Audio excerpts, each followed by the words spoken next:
Atos capítulo 1. A gente vai ler do versículo 1 em diante.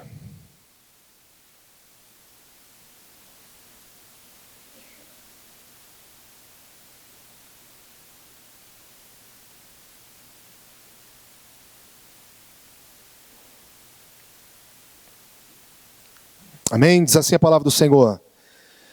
Fiz o primeiro tratado, ó Teófilo, acerca de tudo que Jesus começou, não só a fazer, mas a ensinar. Até no dia que foi recebido em cima, depois de ter dado mandamentos pelo Espírito Santo aos apóstolos que escolhera. Os quais também, depois de ter padecido, se apresentou vivo com muitas provas infalíveis e incontestáveis, sendo visto por eles por espaço de 40 dias, e falando do que respeita ao reino de Deus. E estando com eles, determinou-lhes que não se ausentasse de Jerusalém, mas que esperasse a promessa do Pai, que disse que de mim ouviste. Porque na verdade João batizou com água, mas vós sereis batizados com o Espírito Santo, não muito depois desses dias. Aqueles que haviam reunidos perguntaram-lhe, dizendo: Senhor, restaurará tu nesse tempo o reino a Israel? E disse-lhe: não vos pertence saber os tempos e as estações que o Pai estabeleceu para o seu próprio poder, mas recebereis a virtude do Espírito Santo, que há de vir sobre vós, e ser-me-eis testemunhas tanto em Jerusalém, como em toda a Judeia, Samaria e até os confins da terra. Amém? Pai, nós te louvamos, nós queremos te adorar, meu Senhor amado, nessa noite. Continuamos, ó Pai, na tua dispensação. Espírito Santo, faz o que o Senhor quiser fazer. Espírito Santo, tira agora as escamas, tira as escamas dos nossos olhos. Nós queremos que os nossos olhos venham brilhar, meu Senhor. Nós queremos ter os olhos, ó Deus, de Maria, que estava aos pés de Jesus. Enquanto ele falava, ela não piscava, ficava vidrada. Senhor, ouvindo as palavras com o olhar e com o coração. Senhor, leva-nos, ó Deus amado, a esse encanto, nos atraia essa beleza, Senhor, da revelação da Tua Palavra. Que possamos ser pessoas famintas, ó Deus, por tudo aquilo que o Senhor é e por tudo aquilo que o Senhor diz na Sua Palavra. No nome de Jesus. Amém. Amém, aleluia. Quando nós estamos assim adorando o Senhor, Deus me deu uma visão de um casulo. E de repente eu saía do casulo 2 asas lindas. E não era nenhum bicho feio, era uma borboleta, mas eram asas de borboletas coloridas, enormes. E eu comecei a orar e falar: Espírito Santo, qual é o significado dessas coisas? E Deus, ele trouxe para mim que está chegando um tempo de transição. Porque muitos de nós temos vivido um tempo de casulo. Um tempo onde nós estamos aprendendo, recebendo, mas parados ali dentro de um espaço fechado. Às vezes o espaço fechado pode ser as limitações dos teus medos. O espaço fechado pode ser a limitação daquilo que você imagina onde Deus quer te usar. Ou a limitação da igreja, mas há um casulo.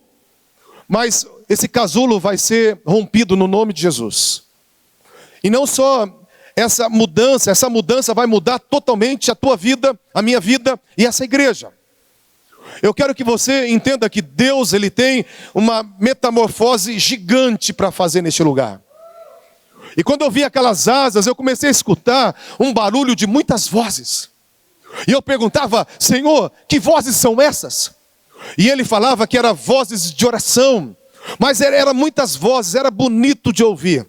Parecia o show de intercessão, de oração que eu vi lá naquele lugar, que era algo inesquecível, indescritível. Porque uma das coisas que me marcou nesses dias foram 700 pessoas com uma fome de Deus incrível. Incrível. O pastor não precisava nem ministrar, eles arrancavam a palavra do pastor. Eles arrancavam as manifestações do céu. Porque era uma fome coletiva e era uma fome generalizada, todos tinham a mesma fome. E eu creio que Deus vai trazer uma fome generalizada aqui neste lugar. Não vai ter alguns famintos e alguns que querem a bênção e alguns que vêm para a igreja para ver o que vai acontecer. Deus vai levantar uma geração de famintos. de famintos. E de repente no meio daquela multidão que estava, porque eu vou cavando, o Espírito Santo está me trazendo, eu vou cavando.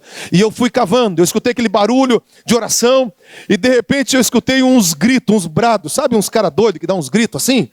E levanta a mão fechada. E eu falei, Deus, o que está acontecendo? E Deus deu discernimento, pessoas gritando, Ele está aqui! Ele está aqui! Muitos vão ter experiências gloriosas com Jesus. E eu me lembrei de um local que eu fui uma vez, num congresso lá no Pacaembu, com Morris Cerulo, em 90 e alguma coisa, 94, 95. Foi um treinamento que foi dado para avivamento. Então de manhã e de tarde era treinamento para pastores. E à noite era aberto ao público e lotava de gente. E o interessante é que os preletores estavam pregando e de repente começava ali uma chuva de palmas em algum lugar. Era alguém que tinha sido curado de coisas gigantescas. Cegos vendo, paralíticos levantando, sem ministração nenhuma. Estava o louvor cantando, ou o pregador pregando. Eu lembro que teve uma cena que trouxeram um garotinho que nunca tinha andado. Deveria ter uns 13 anos. E daí o Morris Cerulo pegou ele assim, da cadeirinha de roda, e ele estava de shortinho ainda, então você via só uns palitinhos de perna no garotinho. A hora que levantou aquele garotinho, eu falei, vai quebrar as perninhas. Porque Deus restaurou aquela criança, mas não fez nascer carne, então ficou só os palitinhos em pé. E a hora que o palitinho ficou em pé, ele falou, glorifica. E eu falei, que jeito? As lágrimas espirravam dos olhos, assim, acho que caíam 5 centímetros da frente do nariz. Você imagina, eu já me compadeço de criança. Uma criança levantando, paralítica, meu coração quase morreu quando eu vi aquilo. Eu não conseguia nem glorificar, eu só abri o olho o máximo que eu consegui, e as lágrimas espirravam dos meus olhos. E ele começou a andar com aquele garotinho. E daí o Ministério de Louvor começou a cantar aquela música bem antiga. Celebrai a Cristo, celebrai. Aí aquele garotinho começou a correr. Aí ele começou a pular. Eu não vou cantar mais não, tá? Perdão. A Thalita queria que eu continuasse cantando. Além de não ser bom no canto, ainda estou rouco. De novo. Mas assim, aquele garotinho começou a pular.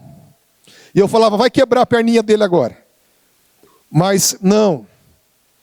Algo sobrenatural aconteceu ali. E nisso era uma chuva. E o interessante, eu estou trazendo isso porque me veio à memória que quando eu escutava esses gritos, esses brados aqui dentro dessa igreja, era porque tinha brados que Deus me fez lembrar, fazer essa ligação, essa conexão lá com o Pacaembu. Que quando os milagres aconteciam, você escutava aquela chuva de palmas. Era uma chuva de palmas localizada, porque quem estava ao redor via e começava a bater palma. Daí, antes do pregador, o pregador tinha pregado 5 minutos, todo o Pacaembu estava batendo palmas, porque tinha milagre para todo lado.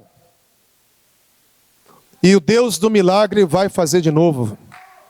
Ele vai fazer de novo. Nós estamos no processo de metamorfose, e você foi preparado, como Esther 4, versículo 14.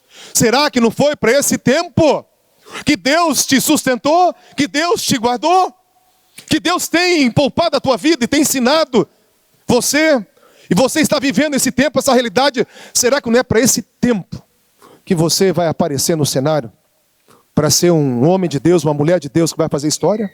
Amém?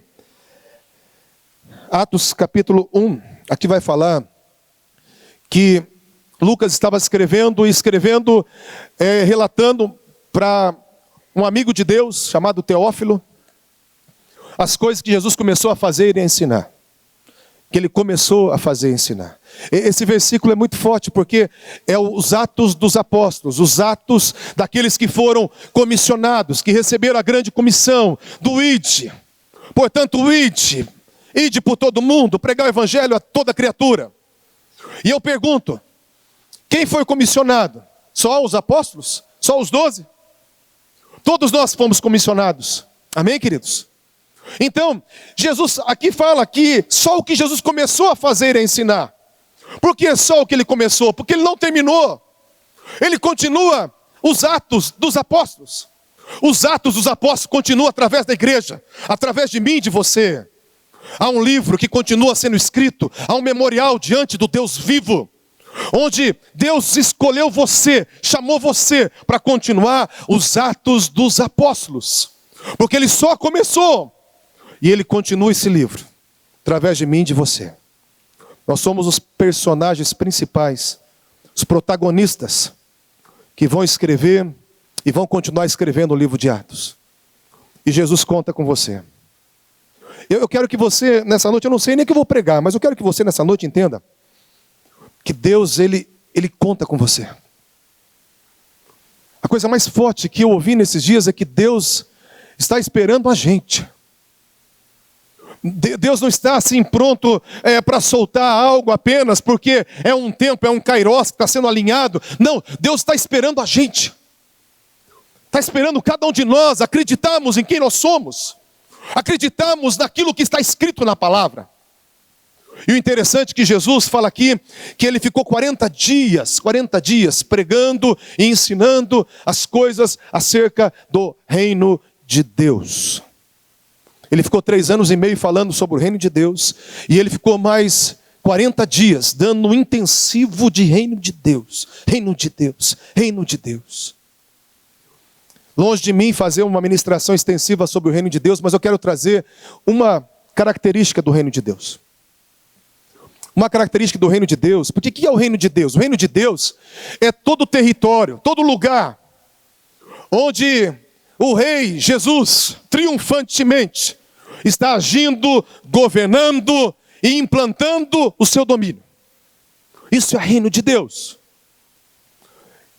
E a palavra do Senhor fala assim, em Lucas 17, 21, que o reino de Deus está dentro em vós. Jesus disse, o reino de Deus não vem com aparência exterior. Muitos dirão, o reino de Deus está ali, está acolá. Não, o reino de Deus está dentro em vós.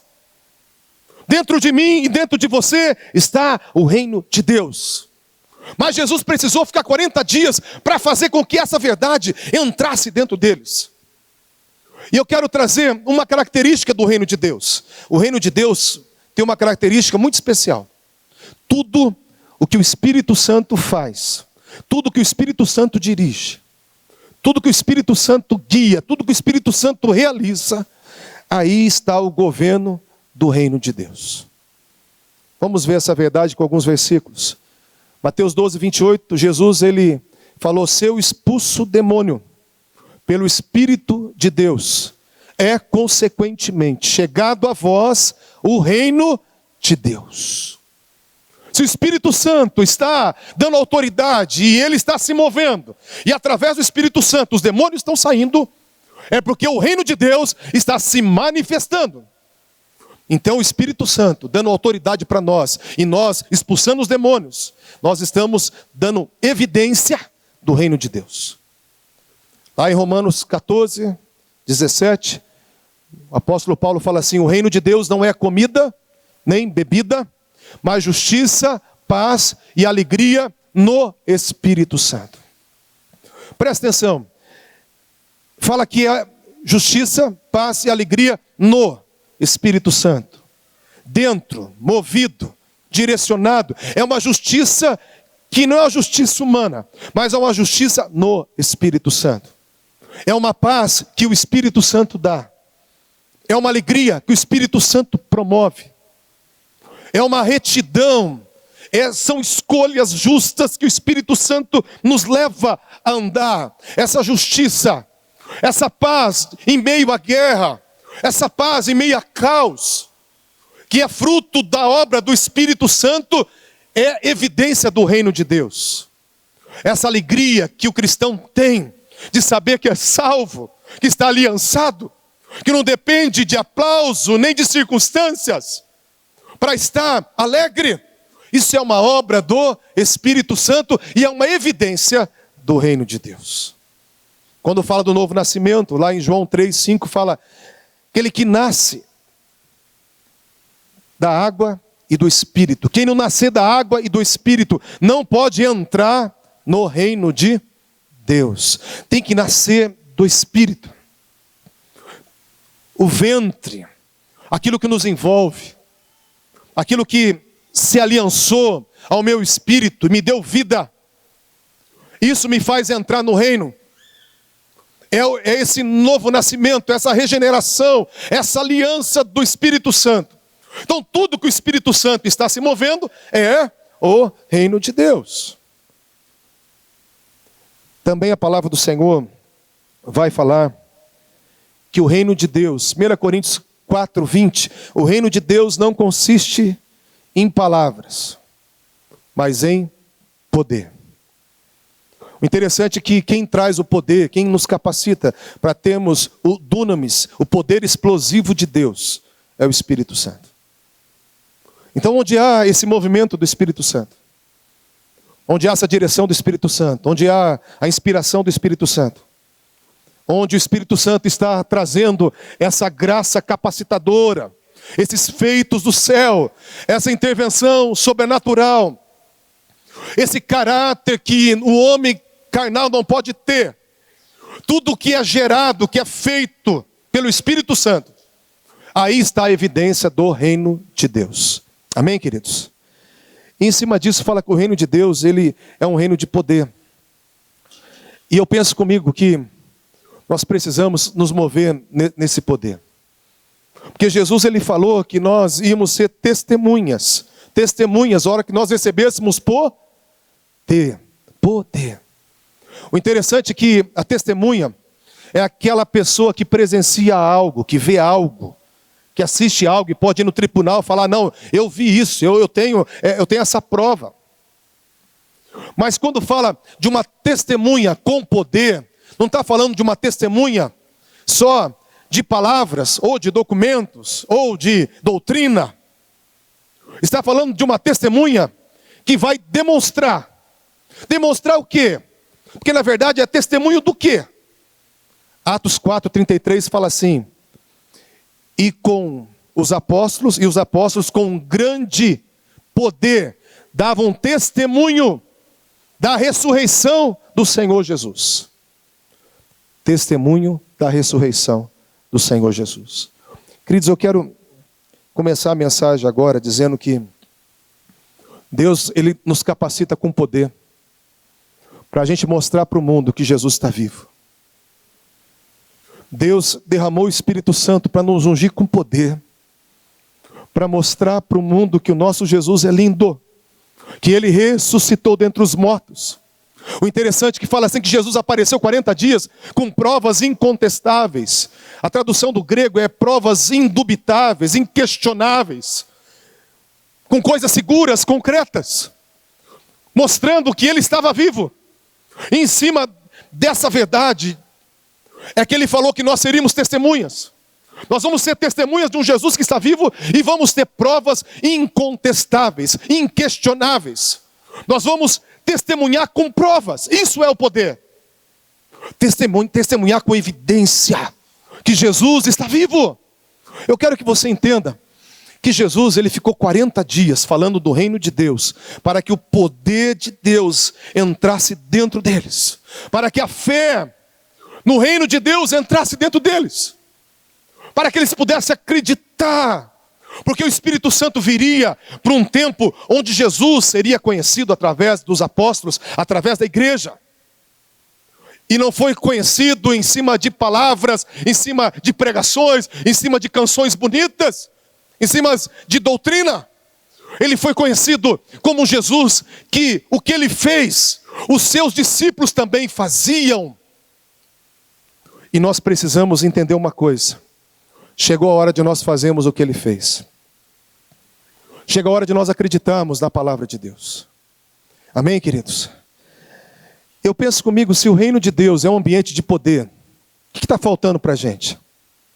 Está faltando para a gente, é um ambiente de poder, é um local de poder, e nós podemos acessar isso porque o Espírito Santo habita em todos nós, amém?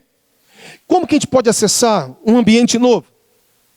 Nós acessamos ambientes novos, e eu penso comigo, quando você troca de ambiente, tem o quê? Uma porta. Uma porta para você acessar um outro lugar, para você acessar um outro cômodo, um outro ambiente. E é um ambiente do reino de poder, que eu possa acessar, que você pode acessar. Mas para você atravessar de um ambiente para o outro, nós precisamos abrir uma porta para mudar de ambiente. E a palavra do Senhor, Jesus ele falou para Pedro, ele falou para nós como igreja, falou assim: Pedro, Mateus 16, 19, eu te darei as chaves, no plural, do reino dos céus, do reino de Deus. O que ligares na terra terá sido ligado nos céus, o que desligares na terra terá sido desligado nos céus. O interessante é que começa na terra. O que vocês ligarem na terra, desligarem na terra, terá sido desligado no céu. A terra vai abrir os céus. A terra vai abrir os céus. Eu estava nesse congresso e Deus ele ministrou algo no meu espírito de 2 dons, manifestações do Espírito Santo que vai ser dados nesses dias para a igreja. O primeiro que Deus falava era discernimento de espírito. Discernimento de espírito, depois dons de maravilhas. Quem quer receber esse pacote aí?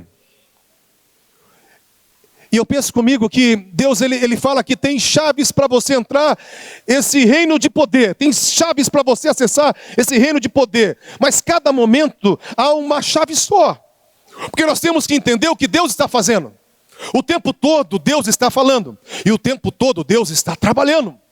Jesus, quando falava do Pai, ele não parava, dia e noite, ele não parava. E ele falava assim: o meu Pai trabalha até agora e eu trabalho também. Porque ele fazia as obras do Pai, segunda, terça, quarta, quinta, sexta e também no sábado. E no sábado, os religiosos falavam: você não pode curar, você não pode pregar, você não pode se locomover como se locomove, você não pode colher espigas com os seus discípulos. E ele falava: meu Pai trabalha até agora e eu trabalho também. Ele traz uma clareza que Deus trabalha o tempo todo. O tempo todo Deus quer fazer coisas. O tempo todo Deus quer se manifestar. O tempo todo Deus quer realizar feitos tremendos na terra.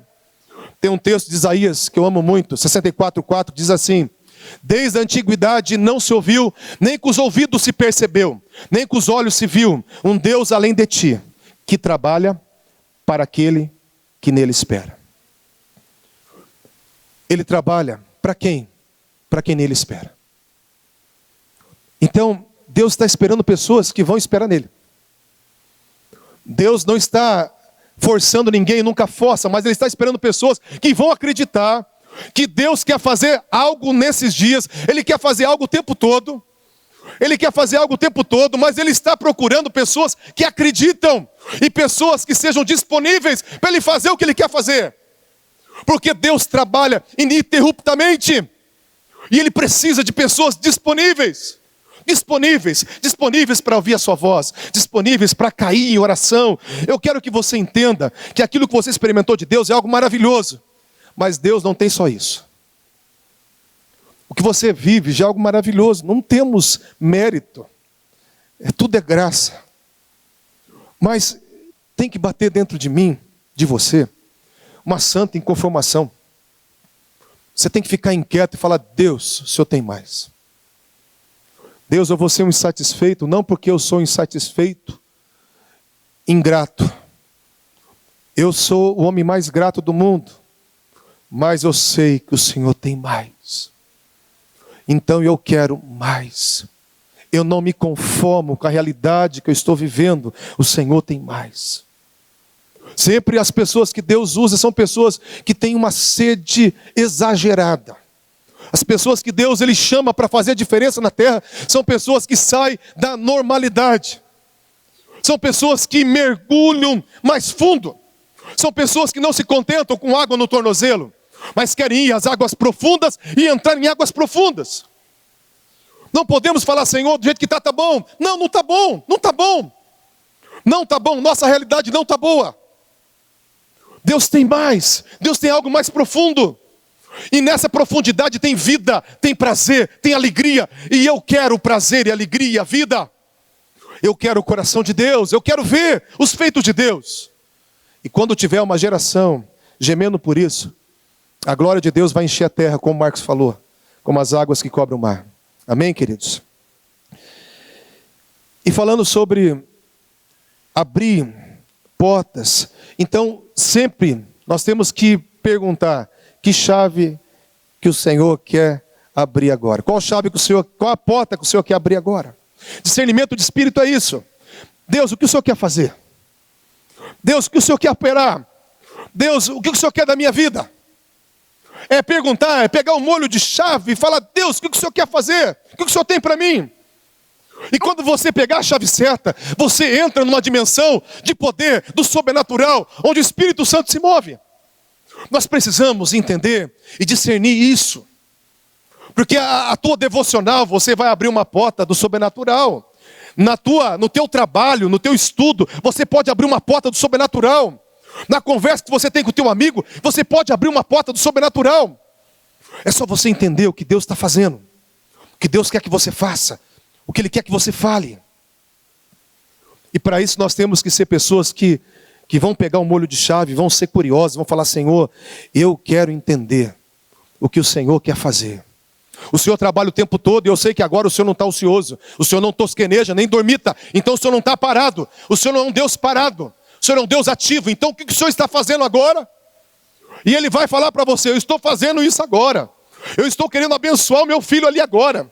Eu estou querendo falar para aquela mulher que ela é importante para mim. Eu estou querendo falar para aquela pessoa que ela está com uma enfermidade, mas hoje ela vai ser curada.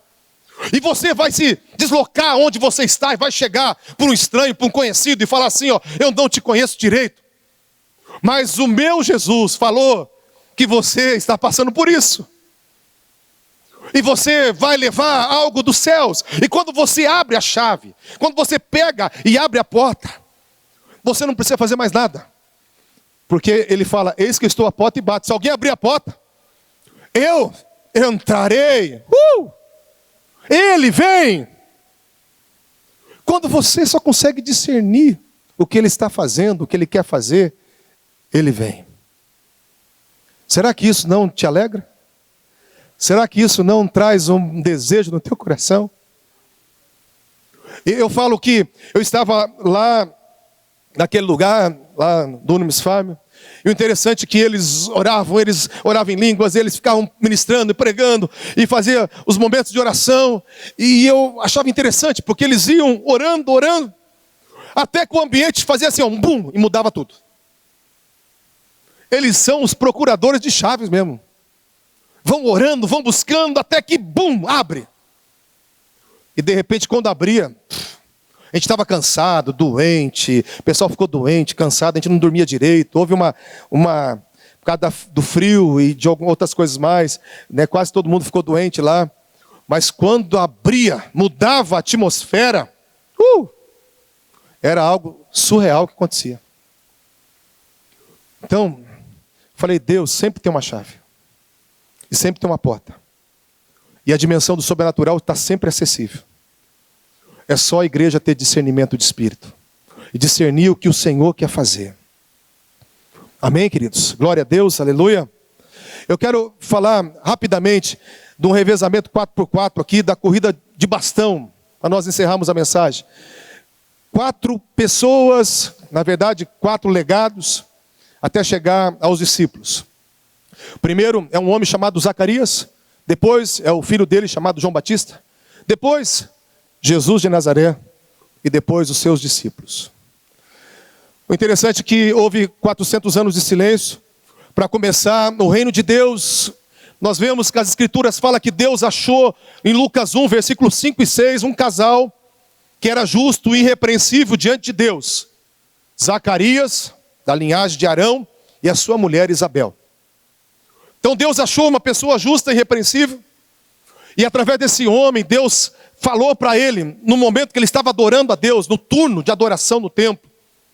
E quando ele estava adorando o Senhor, o anjo Gabriel falou que a sua mulher daria luz a um filho. E Isabel era estéril.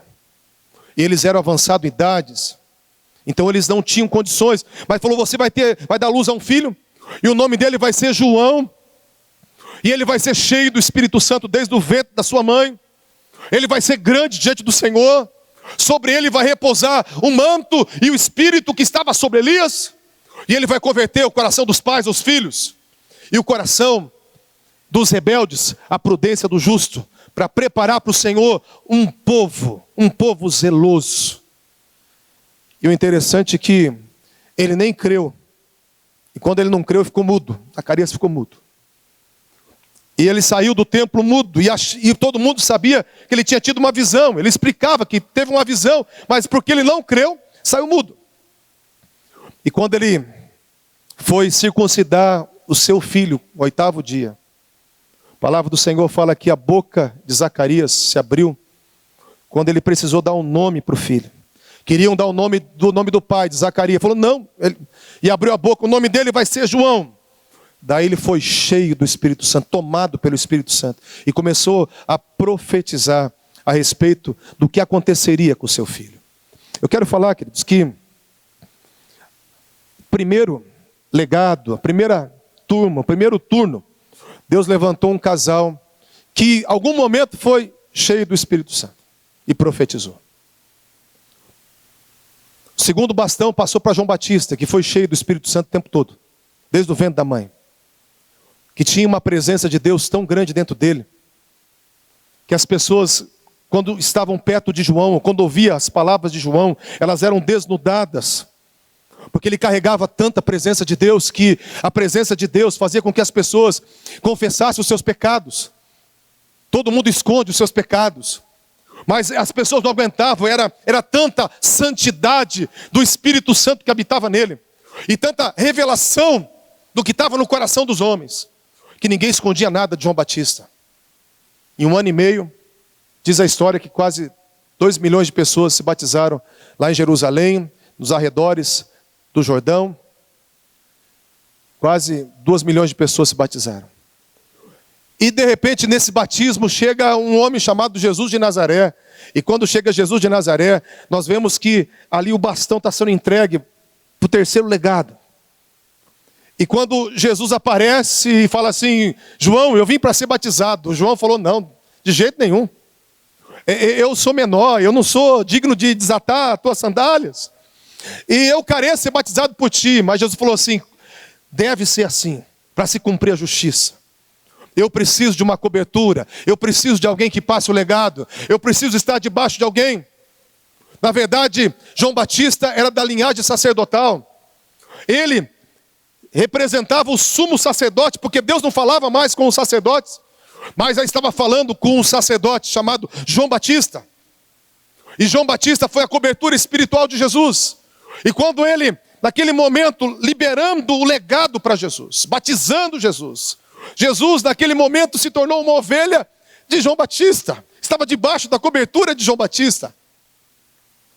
E naquele momento, diz a palavra que os céus se abriram, e o Espírito Santo veio sobre Jesus. E o cajado foi passado, o bastão foi passado. E Jesus andou debaixo do poder do Espírito Santo. Ele andou fazendo sinais, prodígios e maravilhas, mostrando que o Pai estava com ele, amando, se envolvendo com as pessoas, com compaixão, com misericórdia. E Jesus, quando estava para terminar o seu ministério, ele chegou e chamou os seus discípulos e falou, na verdade vos digo, em João 14:12, quem crê em mim fará as obras que eu fiz, mas maiores do que estas vocês farão, porque eu vou para junto do Pai, e tudo quanto pedirdes em meu nome, eu farei, para que o Pai seja glorificado no Filho. Eu penso comigo que Jesus não estava trazendo uma mensagem motivacional, não. Ele não estava trazendo uma mensagem só para alegar o coração daqueles homens que estavam agora desesperados pelo medo da partida de Jesus, não. A palavra de Deus fala que Pedro, por exemplo, diz lá em Atos 5:15, que Pedro andava em Jerusalém, a cidade de Jerusalém, e onde Pedro ia passar, eles colocavam camas e leitos e doentes, endemoniados, para que tão somente a projeção da sombra de Pedro passasse por eles. E todos que chegasse perto de Pedro, eram curados, e todos os demônios saíam, e as pessoas eram libertas, e todas as doenças desapareciam. Jesus, nós vemos que ele curava falando, tocando, cuspindo, o pessoal tocando nas vestes dele, mas não fala que a sombra de Jesus curou. Mas a sombra de Pedro curou. Quando ele passou o legado, quando ele passou o bastão para os apóstolos, coisas maiores começaram a acontecer. Coisas maiores começaram a acontecer. Tem um cara chamado Filipe que pregou em Samaria, Samaria toda se converteu. Daí, por um anjo, ele foi para o deserto. E chegou no deserto, ele estava ali no caminho que desce para Gaza, encontrou um eunuco etíope. E diz a palavra que depois que ele evangelizou esse rapaz, ele desceu da carruagem. E o Espírito do Senhor arrebatou Filipe. Ele estava ali entre Jerusalém até a cidade de Gaza, em João 8:39. E ele foi levado, transportado, teletransportado até Azoto, quase 50 quilômetros. Jesus andou por sobre as águas, mas ele não foi teletransportado para nenhum lugar. Mas Filipe foi. Pensou, gente? Está pregando aqui, está lá em outro lugar. Filipe foi transportado 50 quilômetros, arrebatado assim, ó, tirado de um canto, aparecendo no outro. Imagina aparecendo alguém aqui. A gente vai achar que é o quê? Que é demônio. Se aparece alguém aqui do nada, né? Tá um aqui no púlpito, parece dois. Né? Ou a gente sai correndo, ou a gente expulsa. Mas Filipe apareceu e a palavra fala que ele foi assim, evangelizando até chegar em Cesareia. Bem provável que ele foi pulando, né? Sendo teletransportado. Jesus nunca fez isso, mas coisas maiores os discípulos fariam. Jesus, ele curou um paralítico com 38 anos que estava paralítico. Mas não curou nenhum paralítico de nascença. Ele curou cego de nascença. Curou muitos coxos, paralíticos, mas paralítico de nascença não diz da Escritura nenhum paralítico de nascença.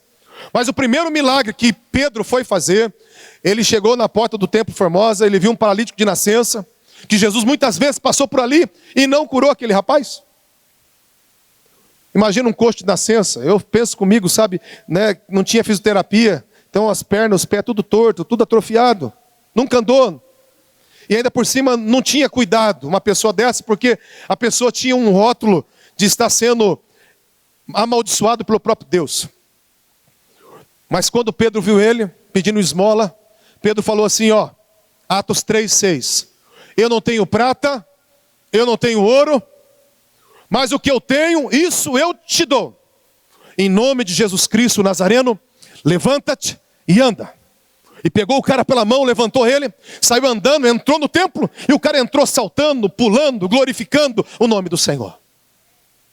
O interessante é que Pedro ouviu tanto sobre o reino de Deus, sobre o poder do reino de Deus, sobre aqui que ele ia fazer coisas maiores do que Jesus fez, que quando ele viu um coxo que Jesus não tinha curado, quando ele viu um coxo que era um coxo de nascença, que Jesus não tinha curado nem um coxo de nascença, ele olha e fala assim, Deus pode te curar, meu filho. Vamos fazer uma oração aqui, vamos fazer um círculo aqui, João. Chama lá também, lá os outros discípulos. Vamos fazer uma roda e vamos fazer agora um tempo de oração pela vida do coxo. Não. Ele falou assim, ó. Eu não tenho dinheiro não. Meus bolsos estão vazios. O Senhor falou que eu não posso pescar, então não tem nem peixe. Então não vendi peixe, não tem nada. Estou duro, não tem prata, não tem ouro. Mas o que eu tenho, eu te dou. Olha só, o que eu tenho. A verdade de Deus entrou dentro de Pedro. Pedro carregava uma verdade dentro dele. Pedro carregava uma verdade de um reino de poder. Pedro carregava uma verdade que ele tinha uma identidade em Cristo, que poderia fazer coisas maiores do que Jesus. Pedro carregava com convicção algo. O que eu tenho, olha só que ousadia, tem gente que fala assim, que às vezes expulsar demônio ou orar com os enfermos é uma petulância nossa. Tem uns pastores que não têm coragem de orar com os enfermos, quando faz a oração, fala, Deus, se for a tua vontade, toca lá, meu Senhor. Pedro bateu no peito, chamou para ele, falou, deixa que eu jogo. O que eu tenho, meu filho, o que eu tenho eu te dou. O que eu tenho eu te dou, em nome de Jesus Cristo, eu tenho algo poderoso que eu carrego dentro de mim. Eu tenho uma verdade poderosa que eu carrego dentro de mim. Eu sei do dunamis explosivo que eu carrego dentro de mim. Eu sei das verdades do reino que Ele me falou, que eu carrego dentro de mim. Eu sei a minha identidade em Cristo Jesus. Eu sei que eu tenho uma vida espiritual. Eu sei que eu carrego uma autoridade, onde os demônios saem, onde os enfermos são curados. E por isso o que eu tenho, eu te dou. Em nome de Jesus Cristo Nazareno, levanta-te e anda. Sabe qual que é o problema nosso? A gente não acredita que tem. A gente não acredita que carrega. A gente não acredita que isso está dentro da gente. Nós temos que meditar na palavra, queridos, até isso entrar dentro de nós. Nós temos que ter uma vida espiritual até as coisas de Deus entrar dentro de nós. Nós temos que meditar nas Escrituras e orar ao Espírito Santo até as verdades da palavra entrar dentro de nós. Porque quando entrar dentro de você, você não vai fazer força. A palavra do Senhor fala assim, que Jesus ele disse para os seus discípulos: curai os enfermos, limpai os leprosos, Mateus 10:8. Ressuscitai os mortos, expulsai os demônios, de graça recebeste e de graça dai. Você recebeu, agora você dá. Você recebeu, é teu. Eu te dei autoridade. Essa autoridade de curar os leprosos, de expulsar os demônios, eu já te dei. Usa o que eu te dei. Entenda que você carrega o que eu te dei. O que eu te dei está dado. E eu quero terminar essa mensagem dizendo que Deus acredita em você. Deus investiu na tua vida. E Deus acredita em você. Mas sabe qual que é o problema? Que nós não acreditamos naquilo que Deus acredita. Nós não acreditamos na nossa identidade em Cristo. Se eu perguntasse para alguém: você crê que Deus é poderoso? Você crê que Deus faz milagre? Você crê que Deus liberta? Mas se eu perguntasse: você acredita que esse poder está dentro de você? Que essa verdade está dentro de você? Que você carrega essa verdade para manifestar onde aparecer a oportunidade? Essa verdade tem que entrar dentro de nós. Porque estar em Deus é fácil, é transferência. Mas nós precisamos entender o que eu tenho, o que eu carrego, eu solto. Se você entender que você não carrega nada, você não solta nada. Meu irmão, não adianta nem vir para a intercessão, se você achar que você não carrega nada. Não adianta nem orar para os outros, se você achar que não carrega nada. Não adianta. Porque se você olhar para você e falar: eu não sei se eu faço não. Acabou. Mas quando você entende que você carrega, isso é fé. Certeza do que tem é fé. Convicção em verdades de Deus é fé. E quando eu tenho convicções e verdades de Deus, eu carrego aquela verdade. E chegou a hora de nós meditarmos na palavra, até a palavra entrar dentro de nós, para nós carregarmos aquilo que está escrito. Chegou a hora de eu meditar, entender que o bastão foi passado.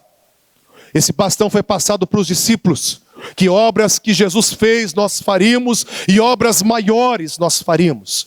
Esse bastão foi passado para mim e para você. Chegou a hora de nós entendermos isso e falar: Senhor, eu quero, ó Deus, meditar. Jesus ficou encucando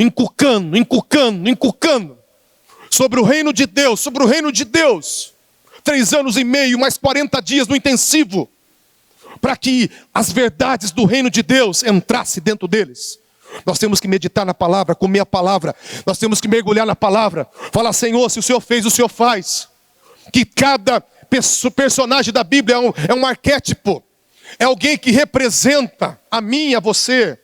Se um arquétipo é alguém, um modelo, que se recebeu algo, nós podemos também receber. Se viveu algo, nós podemos também viver. Um arquétipo é um modelo das fraquezas também. É um modelo nosso das fraquezas, mas também é um modelo nosso dos feitos do Espírito Santo. Então, se Deus fez com Pedro, Pedro é um arquétipo, é um tipo, é um padrão, que pode ser reproduzido com pessoas semelhantes. Pedro era um pescador ignorante. Quem aqui era um ignorante? Levanta a mão. Tem uns 4, 5, 6, 8, tem uns 20 ignorantes. O resto tudo era gente sábia, inteligente e nobre. Mas assim, Quem era ignorante, que nem eu, que nem Pedro, fala assim, ele é um arquétipo, é um tipo, é um modelo. E se Deus usou um ignorante que nem Pedro, e fez o que fez na vida de Pedro, Ele pode fazer na minha vida e na tua vida também. Eu quero que você entenda que nós temos que comer a palavra em oração, porque os mandamentos eram dados pelo Espírito Santo. A palavra de Deus tem que entrar através do Espírito Santo, para que isso entre dentro de nós. Que não seja uma informação, mas seja algo que você carrega. Amém, queridos? Vamos colocar em pé em nome de Jesus.